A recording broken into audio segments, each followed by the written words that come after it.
আসসালামু আলাইকুম এভরিওয়ান। আমি আবার লই আইছি সুন্দর একটা আইটেম কুলার মাঝে সাজিয়ে রাখছি। আর মাশরুম দেখতে পাররা, মাশরুমরে আমি খাঁচি দিয়ে খাটলাম। আর একটা সবজি বানাইমু মাশরুম দিয়ে, আর দিমু সাথে টমেটো, আর দিমু তোমার এই ডিম। তো ডিম আমলেট দিমু। আর এত মজা হবে আমি জানি না আপনারা খাইছো কিনা, আমি খাইছি এত মজা। তো সুন্দর করে আপনারা খাটবাই, আর আপনারা দাঁত দিয়ে খাটতে পারবা, আমি খাঁচি দিয়ে খাটলাম আপনারা যাতে দেখাইতে সুবিধা হয়। তো সুন্দর মতো আমি খাটিয়া এখানে রাখছি। শসা একটা আছে, 2টা শসা দিছি।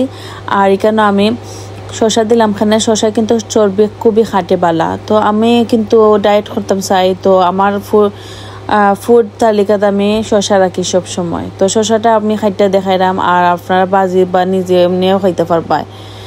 আর আমি শসা দিলাম যাতে টেস্টটা একটু বাড়ে। আর দেখো পানি দিয়ে সুন্দর করে আমি এরকমভাবে দইলাম। আর আমি দইয়া বালা কইরা ও জালের মাঝে একটা রাখবো যাতে পানি ঝরে।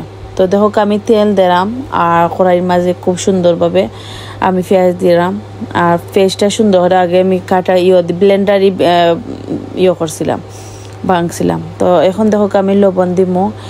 আর লবণটা দিলে কি পেঁয়াজটা গলে। তো পেঁয়াজটা আনলে একটু কাঁচামরিচ দিলাম, আর একটু হলুদ দিলাম। আর দেখো আমার রান্নাটা খুবই টেস্টি আশা করি। আর আমার মাত কথা যদি কোনো ভুল হইয়া থাকে প্লিজ আমার ক্ষমা করে দিবা। আমি চেষ্টা করি সবসময় সুন্দর করে কথা হওয়ার। আর দেখো একটু পাঁচফোড়ন দিলাম, আর একটু লাল হয়ে গেছে কি। আর দেখতে পারেন আপনারা কালার চেঞ্জ হয়ে গেছে কি। আর মাশরুম দিয়ে আসছে বাদে আমি একটু আচারে পাতা দিলাম, মানে খুব একটু টেস্ট হইবার লাগে। তো ডিম আছে করো, আর আপনারা মনে করলে যতটা মনে কতটা দিতে পারবো। আর আমি কয়েকটা দিছি ডিম। আর ডিম দিলে এটা মাঝে একটু আলাদা রুটি দিয়ে খাইতে মজা লাগে। তো আমি রুটি দিয়েও খাইমো, বাদ দিয়েও খাইমো।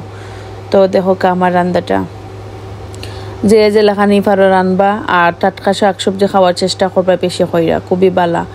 আর গুঁড়া দেওয়ার বাদে ওদের উদলাইলাম, ওই দেখো কি সুন্দর একটা আলাদা একটা স্মেল আর নাকের মাঝে, খুবই সুন্দর গ্রানটা।